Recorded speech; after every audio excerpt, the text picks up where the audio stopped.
Hello everyone.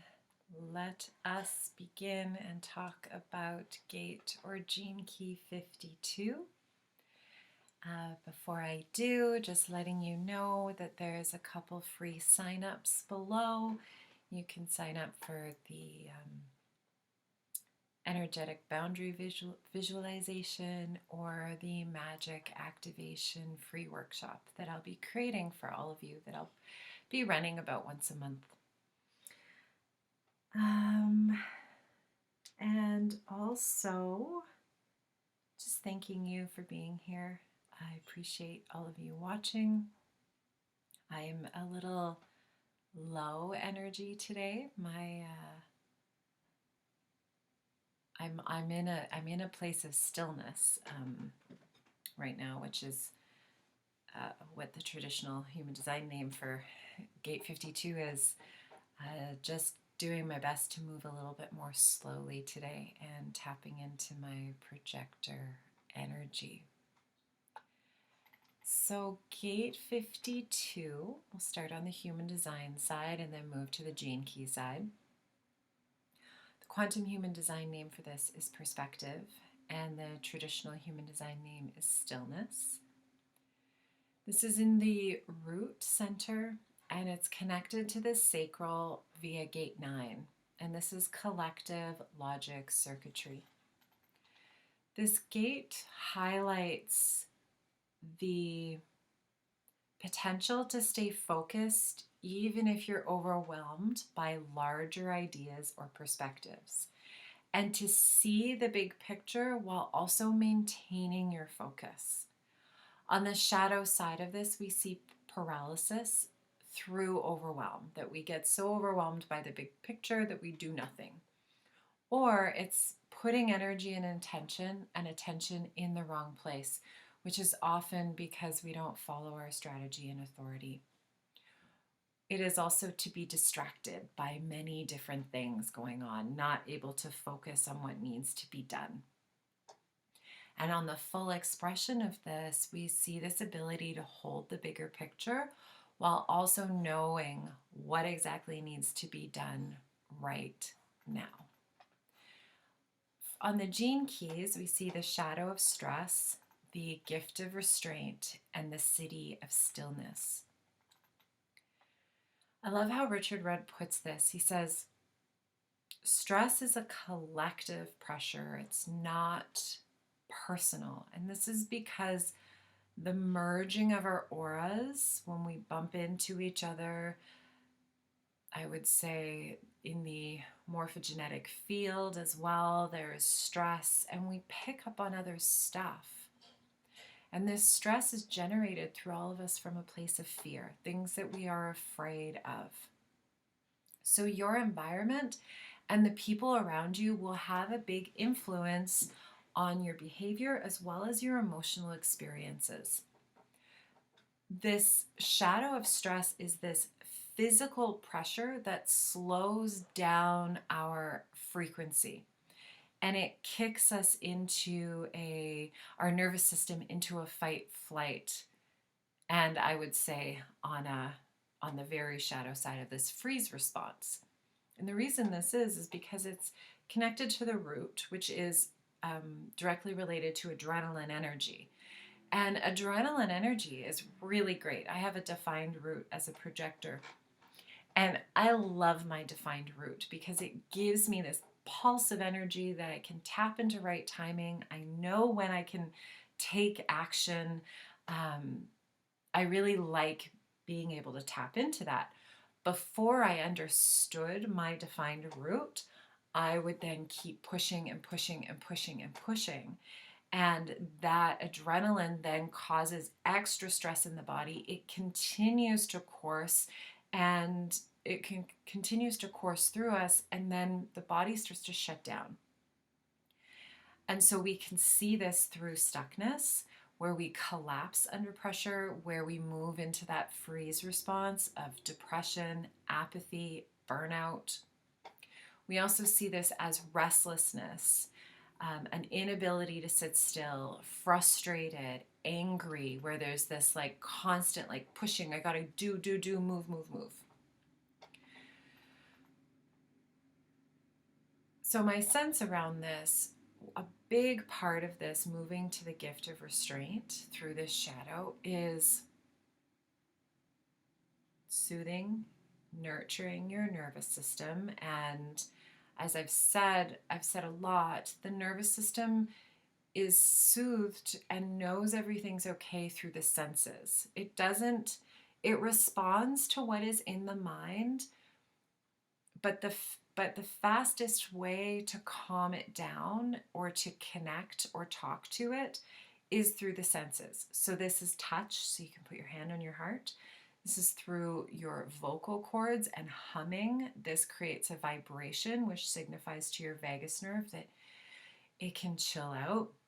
Listening to soothing music, so anything that feels soothing to you, piano music, solfeggio frequencies, potentially binaural beats. The nervous system understands, am I safe or not? You're not going to be gazing at pretty things. You're not going to have your hand on your heart. You're not going to be humming, and you're not going to be intentionally listening to soothing sounds. Then the next thing that you want to do is ask yourself, is this stress or this emotion mine? And trust the first thing that comes.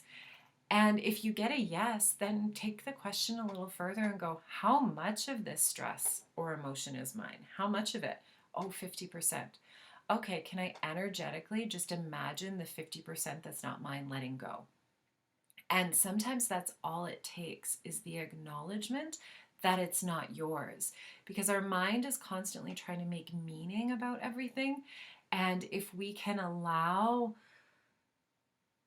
our mind to understand that perhaps what it's believing may not be true, it detaches from that thought, and then that energy also detaches and can fall away. You can also imagine what is not yours falling back into the earth and allowing the earth to compost it and alchemize it. So the gift of restraint. I love the beginning of this gift, because Richard Rudd, he immediately says this is a word that people don't really understand related to a gift. And as I was contemplating this gift, I was thinking of restraint in ways that cultivate safety and balance. I think of this as very much like mama bear energy. And I think of mama bears as like, I've watched them before when I used to work in forestry, and they know when to play. They know when to let their babies crawl all over them. And then they know when to bark them up a tree and pick them up by the scruff of their neck and carry them around. And so this is how I see restraint. Restraint is the banks of a river. It holds that powerful coursing river in that container. It restrains that water, and it is necessary because otherwise that water will just go back into the earth. A mother or a father will hold their child for safety, right? Or we swaddle babies because this creates safety. It allows the child to settle down. It's very soothing for the nervous system. The egg that protects a baby bird as it's incubating, right? That restraint is vital to that bird's development. And then the cocoon of a butterfly, that cocoon is so important. And if you open it too soon, if that butterfly doesn't have the chance to be restrained in that place, you're not going to get a butterfly, you're going to get a bunch of goo. So this restraint's about a balance. It's about knowing when to move, to be active, and knowing when to be still. It's about feeling into that perfect balance of what is needed and when action needs to be taken, and then when you just need to sit and reflect or observe or rest. And this is also all about patience. Knowing that every single thing on this planet moves at its own pace. You have your own pace. I have my own pace. Right now, my pace is quite slow. It's a little bit slower. I'm feeling a little bit tired. I did a human design reading yesterday, and I do a couple of them a week, and I find that because I love human design so much and the gene keys, and I always bring the gene keys into my readings, um, I expend a lot of energy, which I love doing because it lights me up and I love sharing it. And I find that I am often a little more tired afterwards, or I am in need of more rest. And so I have my own pace as a projector, but also as Juliana, the projector. And it's up to me to find that pace, just as you do, just as the trees do and the birds. And this restraint is about allowing life to unfold without demanding it to be something other than it's not. Right? And this is what I also love about the human design and the gene keys, is that that's exactly what it's teaching. Allow every single human being to be themselves with state. And when I tap into this Siddhi of Stillness, it's funny to me as I'm contemplating and looking at this Siddhi, is I almost find the words to almost be too much. Like the words can't even do the Siddhi's justice. It's this sense that I get in my physical body. And it's like that Siddhi of Stillness is like everything just kind of goes into one thing, and it is one thing and nothing all at once. And I don't know if this is just because our world isn't really here yet, and I'm definitely not here yet. But right now it feels like we have moments of this. We have moments of getting in, like maybe a flash of getting into that stillness, that Buddhic state, and you're like, whoa, that was amazing. And then you come back out again. So I think that's part of our practice right now, is finding these balances and then noticing when we do have that moment of clarity and stillness and just dropping right into center, and that being the only thing that is, and it being everything.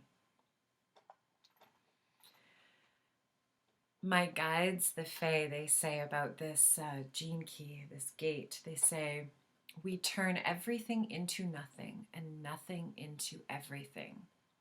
There is a constant alchemy of emotions, energies, ideas, and physicality transforming on a level that is not comprehensible to us humans. And we bring light to it all in this place. There will be stress, but that easily leads to a balance of all. And then there will be stillness, and then the stress will return again. And so, and then they go on to say, do not become attached to reaching the oneness. Don't become attached to reaching the Buddhic state, because this itself will hinder your path. Find focus in the balance, in the flow of your own life and the life around you. And the stillness will naturally occur spontaneously. Thank you for watching. I'd love it if you could like, comment, subscribe. Please remember you can drop your, you can check out the links below. And wishing you all the most beautiful day.